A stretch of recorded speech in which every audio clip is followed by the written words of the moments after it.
Bom dia, meus queridos, tudo bem com vocês? Hoje eu vou postar para vocês a correção dos exercícios que eu havia pedido para vocês sobre figuras de linguagem.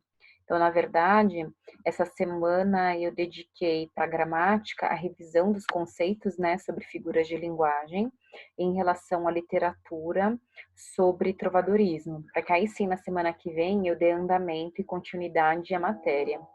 Então vamos lá. Eu peguei uma música super conhecida no musical Os Miseráveis, né, no filme musical. Inclusive, eu coloquei a tradução da letra da canção e coloquei também um vídeo, né, cantado aí com essa música e que continha a letra também. A tarefa foi a seguinte: que vocês fizessem uma análise por parágrafo da figura de linguagem predominante. A gente tem aí alguns grupos de figuras, por exemplo, sendo figuras de som, sendo figuras de sintaxe, figuras de sentido. E aqui, qual é o olhar que eu gostaria que vocês tivessem? Vocês vão fazer a leitura do texto e percebam que a cada parágrafo a gente tem uma que sobressai. Então, claro que vocês poderiam observar outra, mas de acordo com a temática, né, de acordo com o sentido da estrofe, a gente tem uma. Então, por exemplo, na primeira estrofe eu coloquei aqui: quando havia esperanças e valia a pena viver, sonhei que o amor nunca morreria. Sonhei que Deus sempre perdoaria. Então, esse sonhar repetido aqui nos dois últimos versos da estrofe, sonhei que, dão uma ênfase ao sonho, que é a ideia central aí ao longo de todo o poema. Porque ela está falando aqui, o eu lírico, de um tempo, de um momento difícil. Tanto que o título aqui traduzindo, sonhei com um tempo que já se foi. Então, aqui eu tenho, não é a tradução literal, né, da letra em inglês, mas só para a gente entender um pouquinho o cenário. Então, a partir do momento que a gente tem a ênfase no sonho, a primeira estrofe, ela entra em acordo com isso, né? Então, por isso que existe a predominância de uma anáfora aqui na primeira estrofe. Já na segunda estrofe, nós temos: então eu era jovem destemido, quando os sonhos eram feitos e usados. Reticências, né? Eu tinha sonhos quando jovem, eles eram feitos e eu usava esses sonhos. Reticências. E também desperdiçava. Vocês vão ouvir ao fundo aqui que tem meu filho gritando, mas eu achei melhor eu gravar esse vídeo, né, explicando. É que hoje é o aniversário dele, né, então ele tá super empolgado, ele tá só para nós três aqui de casa enchendo bexiga, mas tá tudo bem com o pai dele. Então aqui, ó, quando a gente coloca: quando os sonhos eram feitos e usados e desperdiçados. Essa ideia que se repete a partir do polissíndeto, que é a repetição do conectivo e, a gente, portanto, tem a predominância do polissíndeto na estrofe que entra que se conecta justamente com a estrofe anterior, que é uma anáfora, repetição de expressões, e aqui a gente fecha com a repetição de conectivos, né? Dando essa continuidade nessa ação. Eles eram feitos e usados e desperdiçados. Então, essa adição dessas expressões, dessas ações do eu lírico. Terceira estrofe. Mas os tigres vêm à noite, com vozes suaves como trovões. Como eles despedaçam sua esperança. Como se transformar o seu sonho em vergonha. Então, aqui, nós temos algumas, mas ao meu ver, a predominância é aqui, porque tem essa imagem sombria, essa imagem que dá melancolia para o eu lírico, com vozes suaves como trovões. Então, na verdade, a gente tem aqui uma comparação, mas a gente também poderia colocar que há uma sinestesia. Por quê? No mesmo verso, ó, eu tenho vozes suaves. Como que uma voz pode ser suave? A voz correspondente, eu ouço essa voz à audição, e suave é o toque, essa mistura de sentidos que se impulsiona aí com a comparação. É uma voz suave como trovão, né? A gente poderia pensar, inclusive, em mais uma se a gente parar para pensar em um verso, excepcionalmente nesse verso, a gente tem 3 predominâncias aí, como paradoxo.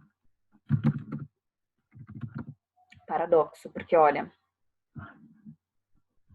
que nós temos aqui, como que o trovão pode ser suave? Não é.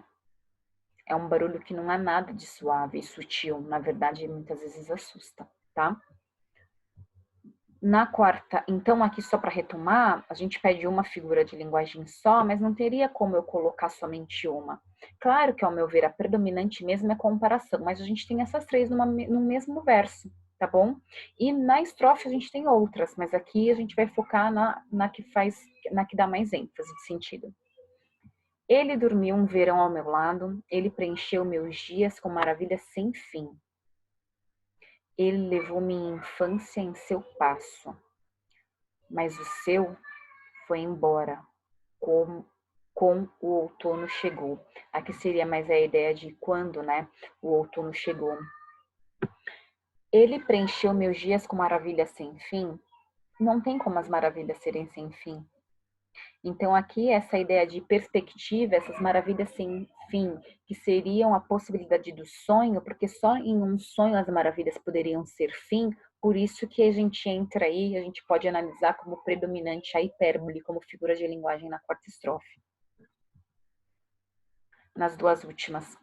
E ainda sonhei que ele vai vir para mim, que nós viveríamos os anos juntos. Mas há sonhos que não podem ser. Ser o quê? Juntos. E há tempestades que não podemos existir. Por que eu coloco que é a Zeugma aqui?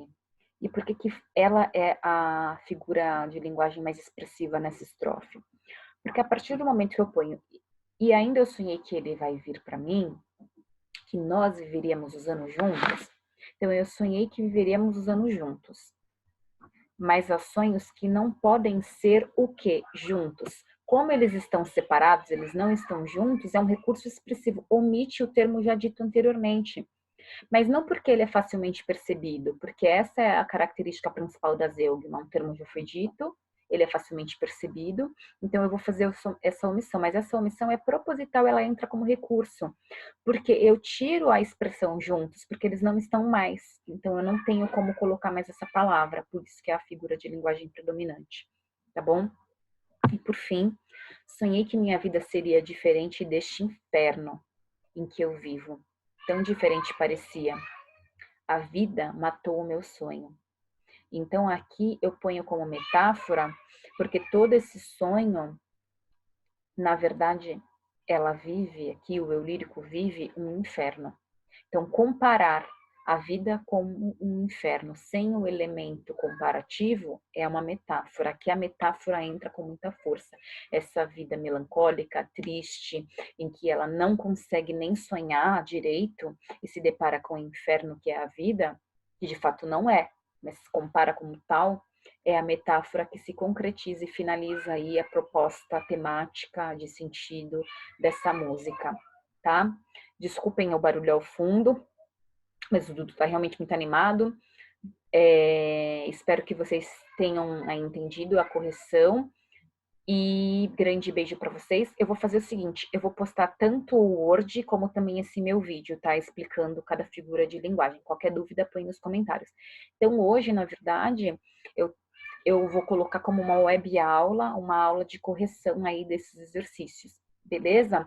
Aí amanhã a gente tem aula de literatura, uma transmissão ao vivo, que a gente vai retomar aqui alguns conceitos sobre trovadorismo.